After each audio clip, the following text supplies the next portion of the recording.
ಈ ಹಣ್ಣ ತಿಂದರೆ ಕಾಮಕ್ರೋಧಕ್ಕೆ ಅಂದ್ರೆ ಕಾಮ ಉತ್ತೇಜನ ಮಾಡುತ್ತೆ, ಉತ್ಪತ್ತಿ ಮಾಡುತ್ತೆ. ಕಾಮನ ಇದನ್ನ ಗಂಡು ಮಕ್ಕಳೇ ತಗೊಳ್ತಾರೆ. ಗಂಡು ಮಕ್ಕಳು ತಗೋಬೇಕು. ಮದುವೆ ಆಗಿರುತ್ತೆ, 5-6 ವರ್ಷ ಆಗಿರುತ್ತೆ. 5-6 ವರ್ಷ ಅವರಿಗೆ ಮದುವೆ ಆದ್ರೂ ಕೂಡ 5-6 ವರ್ಷದಿಂದ ಅವರಿಗೆ ಮಕ್ಕಳು ಆಗಲಿಲ್ಲ. ಇದು ಕೊಡ್ತೀವಿ, ಇದನ್ನ ದೇವರ ಜ್ಞಾನ ಮಾಡಿ ಕೊಡ್ತೀವಿ. ಸರಿ, ಇದ್ಯಾವ ಮರ ಇದು? ನೆಲಬೇವು ಅಂದ್ರೆ ಇದು ಯಾವುದೇ ವಿಷ ಹಾವು ಕಡದಾಗ ಇದನ್ನ ಎಲೆ ತಗೊಳ್ತೀವಿ. ಎಲೆ ಅಥವಾ ಕಾಂಡ, ಇದು ಇಡೀ ಭಾಗ ಎಲ್ಲ ತಗೊಂಡ್ರು ಕೂಡ ಚಕ್ಕನ್ ಅದನ್ನ ಗುದ್ದುಬಿಟ್ಟು ಚೆನ್ನಾಗಿ ನೀರಲ್ಲಿ ಕಲಸಿಬಿಟ್ಟು ಕುಡಿದ್ಬಿಟ್ಟು ಸ್ವಲ್ಪ ಅದ್ರ ಗಾಯದ ಮೇಲೆ ಹಚ್ಚಿಬಿಟ್ರೆ ವಿಷ ಎಲ್ಲ ಎಳೆದವು. ಮಾನ್ಯ ವೀಕ್ಷಕ, ಬಿಳಿಗಿರಿ ರಂಗನ ಬೆಟ್ಟದಲ್ಲಿ ಇದೇನಂದ್ರೆ BR ಹಿಲ್ಸ್ ಅಲ್ಲಿ ಇದೇನೆ. BR ಹಿಲ್ಸ್ ಅಲ್ಲಿ ಅದ್ಭುತವಾದ ಒಂದು ಔಷಧಿಯ ಭಾಗದಲ್ಲಿ ಇದೆ. ಅಂದ್ರೆ ಇಡೀ ಬಿಳಿಗಿರಿ ರಂಗನ ಬೆಟ್ಟದಲ್ಲಿ ಏನೆಲ್ಲ ಔಷಧಿ ಗಿಡಗಳು ಸಿಗ್ತಾವೆ ಆ ಗಿಡಗಳ ಮಧ್ಯದಲ್ಲೇ ಇದೇನೆ. ಯಾಕಂದ್ರೆ ನನ್ನೊಂದಿಗೆ ಇವತ್ತು ರಾಮೇಗೌಡರಿದ್ದಾರೆ. ನಿಮಗೆ ವಿಶೇಷ ಅನ್ನಿಸ್ಬೋದು, ರಾಮೇಗೌಡರು ಯಾರು ಅಂತ ಹೇಳಿ. ಈ ವರ್ಷ 2025 ರಾಜ್ಯೋತ್ಸವ ಪ್ರಶಸ್ತಿ ರಾಜ್ಯ ಸರ್ಕಾರ ಇವರನ್ನ ಆಯ್ಕೆ ಮಾಡುತ್ತೆ, ಕರ್ನಾಟಕ ರಾಜ್ಯ ಸರ್ಕಾರ. ಇವರ ಪ್ರಶಸ್ತಿಯ ವಿಶೇಷ ಏನಂತ ಹೇಳಿದ್ರೆ, ಇವರ ಪ್ರಶಸ್ತಿಗೆ ಅರ್ಜಿನೇ ಹಾಕುವುದಿಲ್ಲ, ಏನೂ ಇಲ್ಲ, ಯಾವುದೇ ರೀತಿಯ ಅರ್ಜಿಯನ್ನ ಬರೆಯುವುದಿಲ್ಲ.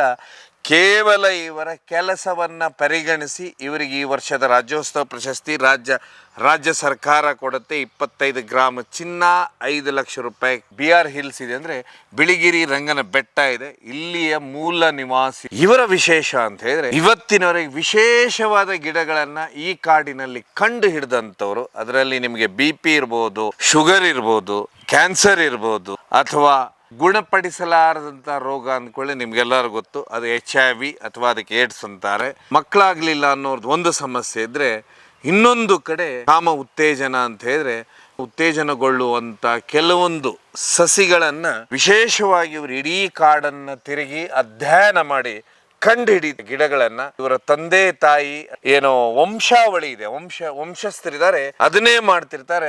ಎಲ್ಲರ ಆರೋಗ್ಯಕ್ಕೂ ಉಪಯೋಗ ಆಗ್ಲಿ ಅಂತ ಹೇಳಿ ಇವ್ರ ಕುಟುಂಬ ಏನ್ ಮಾಡುತ್ತಂದ್ರೆ, ಮೊದಲು ಕಾಡಿನಿಂದ ತಂದು ಅದನ್ನ ಸಸಿ ಮಾಡ್ತಾ ಹೋಗುತ್ತೆ. ದೊಡ್ಡ ಮಟ್ಟದ ಔಷಧಿಯ ಕಾಶಿಯನ್ನೇ ಇಲ್ಲಿ ನಿರ್ಮಿಸ್ತಾರೆ ಇವರು. ಅದರಿಂದ ನೀವು ಬೇಕಾದಷ್ಟು ತಿಳ್ಕೊಳ್ಳೋದಿದೆ, ನಾನು ತಿಳ್ಕೊಳ್ಳೋದಿದೆ.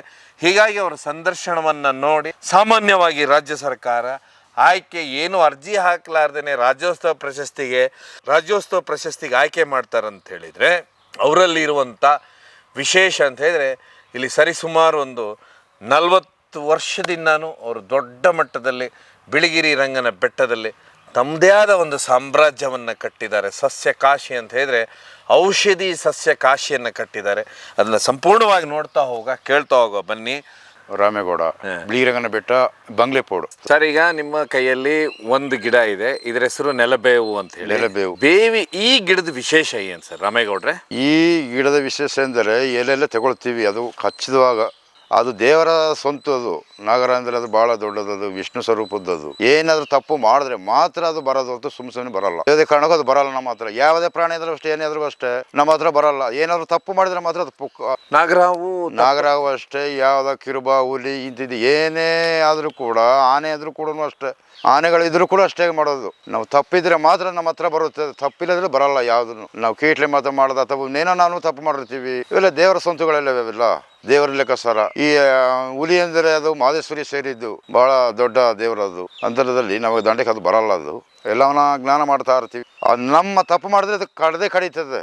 ಅದು ಏನೋ ಲೆಕ್ಕಸಾರದಲ್ಲಿ ಕಡ್ದಾಗ ಆವಾಗ ಇದನ್ನು ಚೆನ್ನಾಗಿ ಚಚ್ಚಿಬಿಟ್ಟು ಅದನ್ನು ರಸ ಮಾಡಿ ಅದನ್ನು ಕುಡಿದ್ಬಿಡ್ತೀವಿ. ಒಂದು ಅರ್ಧ ಲೋಟ ಕಾಲು ಲೋಟ ಕುಡಿದ್ಬಿಟ್ಟು ಈ ಸಿಪ್ಪೆನೆತ್ತಿ ಗಾಯದ ಮೇಲೆ ಲೇಪನ ಮಾಡ್ತೀವಿ. ಈಗ ಏನ್ ಮಾಡ್ತೀರಾ ಈಗ ಅಂತ ಹೇಳಿದ್ರೆ, ಈಗ ಕುಡಿಬೇಕಿದ್ರೆ ನೀರ್ ಮಾಡಿ, ನೀರ್ ಅಂದ್ರೆ ನೀರಲ್ಲಿ ಮಿಕ್ಸ್ ಮಾಡ್ಬೇಕಾ? ನೀರಲ್ಲಿ ಮಿಕ್ಸ್ ಮಾಡಿನೇ ಕೊಡೋದು, ಅರ್ದು. ಆಮೇಲೆ ಆ ನಂತರ ಏನ್ ಮಾಡ್ಬೇಕು? ಲೇಪನ ಮಾಡ್ಬೇಕು. ಇದು ಕುಡಿದ ಮೇಲೆ ಆಗ ಅದನ್ನ ಸಿಪ್ಪೆ ಬಂದಿರೋ ಸಿಪ್ಪೆನ ಲೇಪನ ಮಾಡ್ತೀವಿ. ಆಗ ಏನಾಗುತ್ತೆ? ಅದು ಅವೆಲ್ಲ ಇಳಿದೋಗ್ಬಿಡ್ತದೆ, ವಿಷ ಎಲ್ಲ ಇಳಿದೋಗ್ಬಿಡ್ತದೆ. ನೀವು ಯಾವ್ದು ನೋಡಿದ್ರೆ ಈ ರೀತಿ? ಮರಿ ಸಾಕಿರ್ತೀವಿ, ಅಂಥವರೆಲ್ಲ ಕೊಟ್ಟಿದ್ದೀವಿ. ಕೆಲವು ಪ್ರಾಣಿ, ಅದು ಒಂದು ಪ್ರಾಣಿ, ನಾವು ಒಂದು ಪ್ರಾಣಿನೇ ಸದ್ಯದಲ್ಲಿ. ಅದಕ್ಕೆ ಕೊಟ್ಟದ ಏನು ಗುಣ ಆಗುತ್ತೆ ಅದಕ್ಕೆ ನಾವು ಅದೇ ರೀತಿ ಗುಣ. ಈ ಸೊಪ್ಪು ಇದನ್ನ ಜನರಿಗೆ ಕೊಡ್ತೀರಾ ನೀವು? ಜನರಿಗೆ ಕೊಡ್ತೀವಿ, ಪ್ರಾಣಿಗಳು ಕೊಡ್ತೀವಿ. ಪ್ರಾಣಿಗೂ ಗುಣ ಆಗುತ್ತೆ? ಪ್ರಾಣಿ ಕೊಡ್ತೀವಿ. ಪ್ರಾಣಿಗೆ ಹಾವು ಕಡ್ದಿದೆ ಅಂತ ಹೇಗೆ ಗೊತ್ತಾಗುತ್ತೆ? ಗೊತ್ತಾಗ್ಬಿಡ್ತದೆ. ಕೈ ಕಾಲು ಊದಬಿಡ್ತದಲ್ಲ, ಕಾಲು ಊದಬಿಡ್ತದೆ, ಜಾಸ್ತಿ ದಪ್ಪ ಊದಾಗ್ಬಿಡ್ತದೆ, ಆವಾಗ ಗೊತ್ತಾಗ್ಬಿಡ್ತದೆ. ನೋಡಿರ್ತಾರೆ. ಈಗ ಅಲ್ಲಿ ನಾವು ಮೈಸ್ತಿ ಇರ್ತಾ ಇರ್ತೀವಿ, ಅಲ್ಲಿ ಇಲ್ಲಿ ಅಕ್ಕಪಕ್ಕ ನೋಡ್ತಾ ಇರ್ತೀವಿ, ಅಲ್ಲಿ ಅದು ಬಿದ್ದೆ ಬಿದ್ದಿರ್ತದೆ. ಇದು ಕಚ್ಚಿದೆ, ಅದಕ್ಕೆ ಏನು ತೊಂದರೆ ಆದಾಗ ಅದು ಮೊರೆತಾ ಇರ್ತದೆ. ನಾವು ಮನಸ್ಸಲ್ಲಿ ಯಾವ ಥರ ಇದೆ ಅದೇ ಬೇರೆ ಥರ ಆದಲ್ಲಿ ಅದು ಹೇಳೋದು.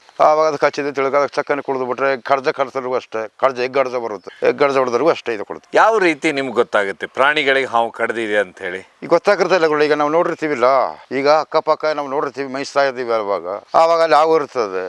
ಇದು ಕೊಟ್ಟಾಗ ಇದಕ್ಕೆ ಸಿಕ್ಕಾಪಟ್ಟೆ ಪ್ರಚಾರ ಆಗಿ ಇದು ಕಿರಿಸ್ತಾ ಇರ್ತದೆ, ಆವಾಗ ಅಲ್ಲಿಗೆ ಡಿಪೆಂಡು. ಆವಾಗ ನೋಡ್ತೀವಿ ರಕ್ತ ಸುರಿಯುವಾಗ ನೋಡಿದಾಗ ಇದು ಹಾವು ಹೊಡೆದಿದೆ. ಎಷ್ಟು ಪ್ರಾಣಿಗಳಿಗೆ ಕೊಟ್ಟಿದ್ದೀರಾ ತಾವು? ನಮ್ಮ ಮರಿಗಳಿನೇ ಕೊಟ್ಟಿದ್ದೀವಿ.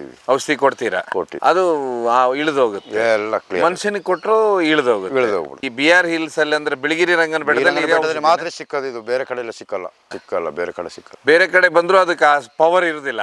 ಅಲ್ಲ, ಪವರ್ ಇರ್ತದೆ, ಒಟ್ಟಿನಲ್ಲಿ ಈ ವೆರೈಟಿಗಳಲ್ಲಿ ಇಲ್ಲ ಅಂತ ಹೇಳಿದ್ದು. ಬಿಳಿಗಿರಿ ರಂಗನ ಬೆಟ್ಟದಲ್ಲೇ ಇರುತ್ತೆ, ಸುತ್ತಮುತ್ತ ಎಲ್ಲ ಇರುತ್ತೆ. ಏನಂತಾರೆ ಸ್ವಾಮಿ ಇದ್ರ ಹೆಸರು? ನೆಲಬೇವು. ಇದು ಬೆಳೆಯುವುದು ಇಲ್ಲೇನೆ? ಇಷ್ಟೇ ಇಲ್ಲೇ ಬೆಳೆಯುತ್ತದೆ. ಇದು ರಾಮೇಗೌಡ್ರೆ, ಇದೇನಿದು, ಏನ್ ವಿಶೇಷ ಈ ಮರದ ಚಕ್ಕೆ ತಗೊಳ್ತೀವಿ. ಚಕ್ಕೆ ತಗೊಂಡು ಇನ್ನೊಂದು ಎರಡು ಚಕ್ಕೆ ತಗೊಳ್ತೀವಿ. ಚಕ್ಕೆ ತಗೊಂಡು ಅದನ್ನ ಗುದ್ದಿ ಪುಡಿ ಮಾಡಿ, ಅದನ್ನ ರಸ ಬರುತ್ತಲ್ಲ, ರಸನ್ನ ದೇವರ ಜ್ಞಾನ ಮಾಡಿ, ಅದನ್ನ ಮಕ್ಕಳೇ ಆಗದಿದ್ದವರಿಗೆ ಒಂದು 5 ವರ್ಷ 6 ವರ್ಷ ಮಕ್ಕಳೇ ಆಗಿರಲಿಲ್ಲ, ಅವ್ರಿಗೆ ಇರಲ್ಲ, ಮದುವೆ ಆಗಿರುತ್ತೆ 5-6 ವರ್ಷ, 5-6 ವರ್ಷ ಅವರಿಗೆ ಮದುವೆ ಆದ್ರೂ ಕೂಡ 5-6 ವರ್ಷದಿಂದ ಅವರಿಗೆ ಮಕ್ಕಳು ಆಗಿರಲಿಲ್ಲ.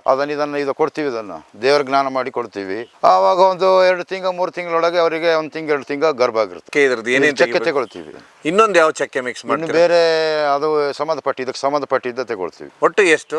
ಒಟ್ಟು ಒಂದು 3 ಥರದ ಚಕ್ಕೆ ಕೊಡಬೇಕು. 3 ಥರದ ಇದೇ ಥರದ ಮರಗಳಲ್ಲಿ 3 ಥರದ ತಗೊಳ್ತೀವಿ. ಜಜ್ಜಿ ಕುಡಿ ಮಾಡಿ, ಶಿವನ ಜ್ಞಾನ ಮಾಡಿ ಅದು ಕೊಟ್ರೆ ಪಕ್ಕ ಅವರಿಗೆ. ಅದು ಎಷ್ಟು ಕೇಸ್ ನೋಡಿ ಆಗಿದೆ ಪಕ್ಕ, ಹೆಣ್ಣು ಗಂಡು ಎಲ್ಲ ಆಗಿದೆ, ಮಕ್ಕಳಾಗಿದೆ. ಆದ್ರೆ ಯಾರಿದೆ, ಹೆಣ್ಮಕ್ಳು ತಗೋಬೇಕಾ ಗಂಡು ಮಕ್ಳು ತಗೋಬೇಕು? ಇಬ್ಬರು ತಗೋಬೇಕು. ಗಂಡ ಹೆಂಡತಿ ಇಬ್ಬರು ತಗೋಬೇಕು. ಹೆಂಡತಿನ ತಗೋಬೇಕು, ಗಂಡನ ತಗೋಬೇಕು ಸ್ವಲ್ಪ. ಹಂಗಾದ್ರೆ ಅದು ಸಂತಾನ ಆಗ್ಲಿಕ್ಕೆ ಅದು. ಇದರಲ್ಲಿ ಏನ್ ಶಕ್ತಿ ತರುತ್ತಂತೀರಾ? ಶಕ್ತಿ ಅದು, ಇದನ್ನು ಕುಡಿದ್ರೆ ಹುಳುಗಳ ಉತ್ಪತ್ತಿ ಆಯ್ತದೆ. ದೇಹದಲ್ಲಿ ಲೈನೈತಿಗೆ ಮಾಡ್ತಾರಲ್ಲ ಅದನ್ನ, ಅವು ಹುಳುಗಳ ಉತ್ಪತ್ತಿ ಆದಾಗ ಇಬ್ಬರಲ್ಲಿ ಹುಳು ಇರುತ್ತೆ. ಸ್ಪರ್ಮ್ ಅಂತ ಹೇಳಿದ ಕೂಡಲೇ ವೀರ್ಯ ಮತ್ತೆ ಸ್ಪರ್ಮ್ ಅದರಲ್ಲಿ ಶಕ್ತಿ ಹೆಚ್ಚಿಸುತ್ತಂತೀರಾ? ಇದು ಹೌದೌದು, ಆ ಕೌಂಟ್ ಜಾಸ್ತಿ ಆಗುತ್ತೆ. ಯಾಕಂದ್ರೆ ಈ ಸ್ಪರ್ಮ್ ಕೌಂಟ್ ಸಂತಾನಿಗೆ ಅದು ಹುಳುಗಳ ಉತ್ಪತ್ತಿ ಆದಾಗ ಸಂತಾನ ಆಗುತ್ತೆ. ಹೆಂಡತಿ ಗಂಡು ಇಬ್ಬರಿಂದ ಸೇರಿದಾಗ ಅದೊಂದು ಸ್ಪರ್ಮ್ ಕೌಂಟ್ ಕಮ್ಮಿ ಇದ್ದ ಮಕ್ಕಳಾಗುದಿಲ್ಲ ಅಂತೆ. ಅದೆಷ್ಟೋ ಲಕ್ಷ ಇರ್ಬೇಕಂತೆ. ಆ ಲಕ್ಷ ಕಮ್ಮಿ ಆಯ್ತಂದ್ರೆ ಬರಲ್ಲ, ಮಕ್ಕಳಾಗುದಿಲ್ಲ ಅಂತ ಹೇಳಿ. ಅದಕ್ಕೆ ಇದು ಆ ಸ್ಪರ್ಮ್ ಕೌಂಟ್ ಅನ್ನ ಜಾಸ್ತಿ ಮಾಡಿ ಕೊಡುತ್ತೆ. ಇದು ಈ ಮರದ ಹೆಸರು ಏನ್ ಸಮಯ? ಚುಕ್ಕತ್ತಿ ಮರ. ಅಂದ್ರೆ ಇದು ಸ್ಪರ್ಮ್ ಕೌಂಟ್ ಜಾಸ್ತಿ ಹುಳ ಸಂಪಾದನೆ ಮಾಡೋದಕ್ಕೆ ಜಾಸ್ತಿ ಆಗುತ್ತೆ. ಇದರಲ್ಲಿ ರಿಸಲ್ಟ್ 3 ತಿಂಗಳು ತಗೋಬೇಕು. 2 ತಿಂಗಳು 1 ತಿಂಗಳು 2 ತಿಂಗಳಿಗೆ ಆಗಲ್ಲ. 3ನೇ ತಿಂಗಳು ತಗೊಂಡ್ರೆ ಪಕ್ಕ ತಿಂಗಳಿಗೆ ಒಂದ್ಸರಿ ಕೊಡಬೇಕು. ತಿಂಗಳಿಗೆ ಒಂದ್ಸರಿ ಅಂದ್ರೆ ಒಂದು ತಿಂಗಳಲ್ಲಿ 3 ದಿನ ಕೊಡಬೇಕು. 3 ದಿನ 3 9 ದಿನ ಆಗಬೇಕು. ಈ ತಿಂಗ 3 ದಿನ ಆದ್ರೆ ಮುಂದಿನ ತಿಂಗ 3 ದಿನ, ಮುಂದಿನ ತಿಂಗ 3 ದಿನ, ಇಬ್ಬರು ತಗೋಬೇಕು. ಹಂಗೆ ಬರೀ 3 ದಿವಸ ಅಷ್ಟೇನೆ. ಅದು ನೀರು ಅವ್ರು ಹೇಳ್ತಾರಲ್ಲ, ನೀರು ಹೊರಗಡೆ ಇರ್ತಾರಲ್ಲ, ಹೊರಗಡೆ ಆದಾಗ ಅವರು ಮನೆಗೆ ಹೋಯ್ತಾರೆ. ಆ ಟೈಮಲ್ಲಿ ಅದನ್ನ ನಾವು ಕೊಡ್ತೀವಿ. ಹೊರಗಡೆ ಆಗ್ತಾರಲ್ಲ, ಹಾಗಾಗಿ ಆವಾಗ ಮನೆಗೆ ನೀರು ಇದ್ಕೊಂಡು ನಮ್ಮ ಬದಲು ಹೇಳ್ತಾರಲ್ಲ, ಮನೆಗೆ ಹೋಯ್ತಾರಲ್ಲ, ಆವಾಗ ಇವತ್ತು ಬಿಟ್ಟು ನಾಳೆ ಬೆಳಗಿನಾಗ ಅದನ್ನ ಸಂಜೆನಾಗ ಮಾಡ್ಕೋಬೇಕು ಇಬ್ಬರು. ಆವಾಗ ಒಂದು 3 ದಿನ ಮಾಡಬೇಕು ನೈಟಲ್ಲಿ. ಅಂದ್ರೆ ಈಗ ಹೊರಗಡೆ ಆಗಿರ್ತಾರೆ ಅವತ್ತೇ ತಗೋಬೇಕಾ? ಆವತ್ತಲ್ಲ, ಅವತ್ತು ಬೇಡ, ಅದು ಆವಾಗ ಕೊಡಂಗಿಲ್ಲ ನಾವು. ಅದಕ್ಕೆ ಮೈಲಿಗೆ ಆಗುತ್ತೆ, ಅದಕ್ಕೆ ಕೊಡಲ್ಲ. ಅವಾಗ ಅದನ್ನ ಮನೆಗೆ ಹೋಗಿ ಪುನಃ ಮಾರನೇ ದಿನ ಕೊಡ್ತೀವಿ. 4ನೇ ದಿನ ಕೊಡ್ತೀವಿ ಅದನ್ನ. 4 ದಿನ ಅದ 1 2 3 ಆಗ 3 ದಿನ ಕೊಟ್ರೆ ನೈಟಲ್ಲಿ ಕೊಡಬೇಕು. ಅವ್ರು ಇಬ್ಬರು ತಗೋಬೇಕು. ಅವಾಗ 3 ತಿಂಗಳು ಹೊರಗಡೆ ಆಗಿ ಆದ ನಂತರದ ಮೊದಲೇ ದಿವಸದಿಂದ ಕೊಡ್ಬೇಕು ಅದನ್ನ. ಅದೇ ಹೊರಗಾಗುದು ಅಂತಾರೆ. ಆ ಸಮಯದಲ್ಲಿ ಮುಗಿದ ನಂತರ 3 ದಿನ ಆದ 4ನೇ ದಿನದಲ್ಲಿ ಕೊಡಬೇಕು ಅದನ್ನ. ಅವೆಲ್ಲ ಚಕ್ಕೆಗಳು ಸೇರಿಸಿ ಇದಕ್ಕೆ ಇನ್ನೊಂದು 2-3 ಥರದ ಸೇರಿಸಿ ಅವಾಗ ಕೊಡಬೇಕು. ಒಂದನ್ನೇ ಕೊಡಕ್ಕಾಗಲ್ಲ. ಅದು ನೀರಲ್ಲಿ ಮಿಕ್ಸ್ ಮಾಡಿ ಕೊಡ, ನೀರಲ್ಲಿ ಮಿಕ್ಸ್ ಮಾಡಿನೇ ಕೊಡಬೇಕು. ಅದು ಇದ್ರೆ ಹಾಲಲ್ಲಿ ಮಿಕ್ಸ್ ಮಾಡಿದ್ರೆ ಕೊಟ್ಟರು ನಡುತ್ತೆ. ಹಾಲಲ್ಲಿ ಮಿಕ್ಸ್ ಮಾಡಿ ಕೊಟ್ಟರು ನಡುತ್ತೆ. ಅವ್ರು ರಾತ್ರಿ ತಗೊಳ್ಬೇಕು. ರಾತ್ರಿ ತಗೋಬೇಕು. ಇಬ್ಬರು ತಗೋ, ಗಂಡ ಹೆಂಡತಿ ಇಬ್ಬರು ತಗೋಬೇಕು. ಇವರದಿಂದ ತೊಂದರೆ ಇದ್ರೆ ಅವ್ರದ್ದು ಆಗುತ್ತೆ, ಅವರಿಂದ ತೊಂದರೆ ಇದ್ರಿಂದ ಅದಕ್ಕೆ ಬೇಡ. ಇಬ್ಬರು ಸೇರಿಸಿ ಕೊಟ್ಟರೆ ಅದಕ್ಕೆ ಪಕ್ಕ. ನಿಮ್ಮ ಕೈಯಲ್ಲಿ ಇನ್ನೊಂದು ಗಿಡ ಇದೆ, ಇದು ಅರ್ಶಿಣಪೂರ್ಗ ಅಂದ್ರೆ ಕಾಮಾಲೆ ರೋಗದವರಿಗೆ ಇದನ್ನ ಬೇರನ್ನ ಚೆನ್ನಾಗಿ ಗುದ್ದುಬಿಟ್ಟು ಅದನ್ನ ಒಳಗಡೆ ಒಂದು ಸೇಮ್ ಅರ್ಶಿಣ ಕಲರೇ ಬಂದಿರ್ತದೆ ಇದರದ ರಸ, ಅದನ್ನ ಕಾಯಿಸಿಬಿಟ್ಟು ಕುಡಿದರೆ ಕಾಮಾಲೆ ಗುಣ ಆಗಿರ್ತದೆ. ಕಾಮಾಲೆ ರೋಗ ಅಂದ ಕೂಡಲೇನೆ ಇದು ಬರುವಂತದ್ದು ಪಿತ್ತಕೋಶ ಲಿವರಿಗೆ ಬರುತ್ತೆ. ಆಗ ಹಳದಿ ಆಗಿರುತ್ತೆ, ಎಷ್ಟೋ ಜನರ ಜೀವನೂ ಕಳ್ಕೊಟ್ಟೋಗಿದೆ.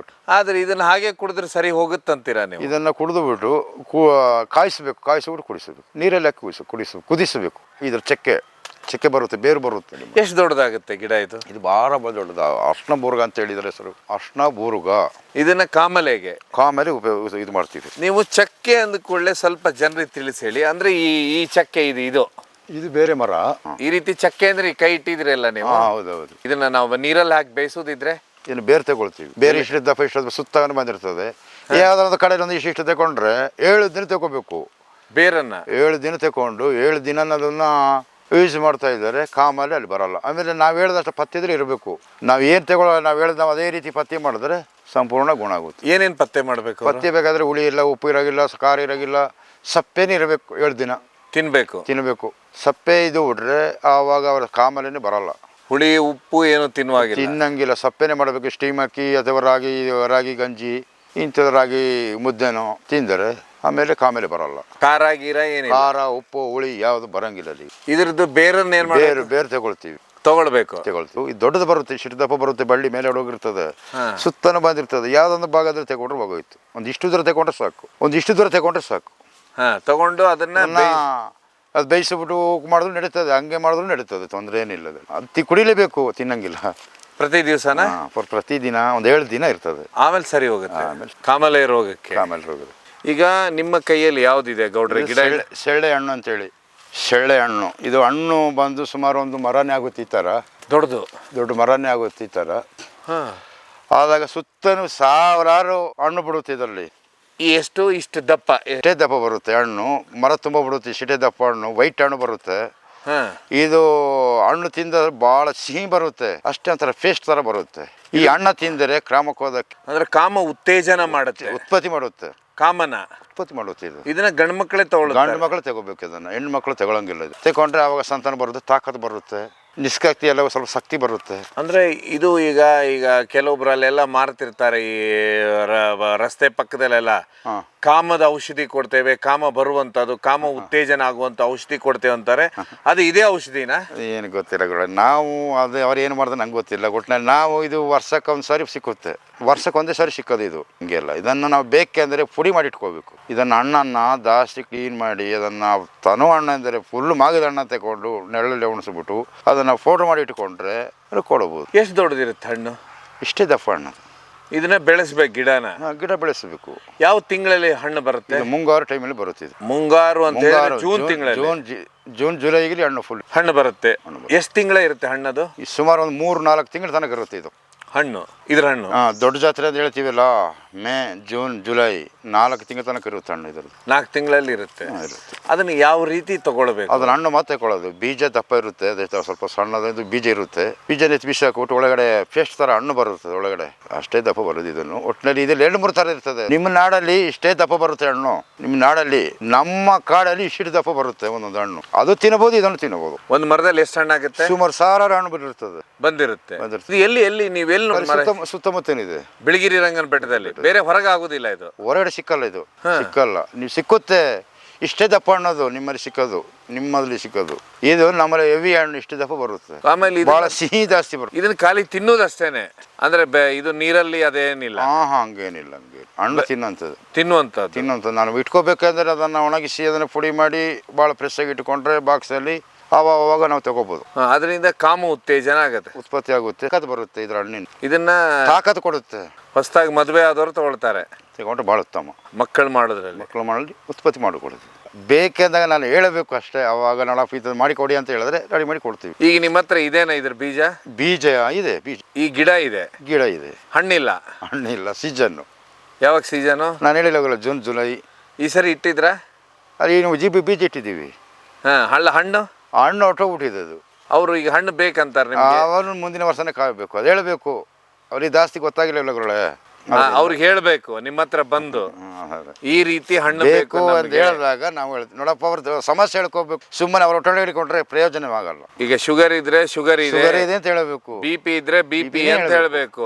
ಹೊಟ್ಟೆ ಮಾಡಿಕೊಂಡ್ರೆ ನಮ್ಮ ಪ್ರಾಣನೇ ಹೋಗಿರ್ತದಲ್ಲ. ಕ್ಯಾನ್ಸರ್ ಇದ್ರೆ ಕ್ಯಾನ್ಸರ್ ಅಂತ ಹೇಳ್ಬೇಕು. ಕಾಮ ಉತ್ಪತ್ತಿ ಇಲ್ಲ ಅಂದ್ರೆ ಕಾಮ ಉತ್ಪತ್ತಿ ಆಗಬೇಕು ಅಂತದ್ದು ಕೊಡಪ್ಪ ಅಂತ ಹೇಳಿದ್ರೆ. ಆಮೇಲೆ ಮಕ್ಕಳಾಗ್ಲಿಲ್ಲ ಅಂದ್ರೆ ಅದಕ್ಕೂ ಕೊಡ್ತೀವಿ. ಮಕ್ಕಳಿಗೆ ಔಷಧಿ ಕೊಡ್ತೀರಾ? ಮಕ್ಕಳೇ ಬೇಡ ನನಗೆಪ್ಪ ಸಾಕು ಅಂದ್ರೆ ಅದಕ್ಕೂ ಕೊಡ್ತೀವಿ. ಅದಕ್ಕೂ ಇದೆನಾ? ಅದಕ್ಕೂ ಏನ್ ಹೇಳ್ತೀರಾ? ಹೌದು. ಮಕ್ಕಳಾಗಬಾರ್ದಾದ್ರೆ ಬೇಡ, ಅದಕ್ಕೂ ಇದೆ. ಎಲ್ಲಿದೆ? ಸಿಕ್ಕುತ್ತೆ ಅದು.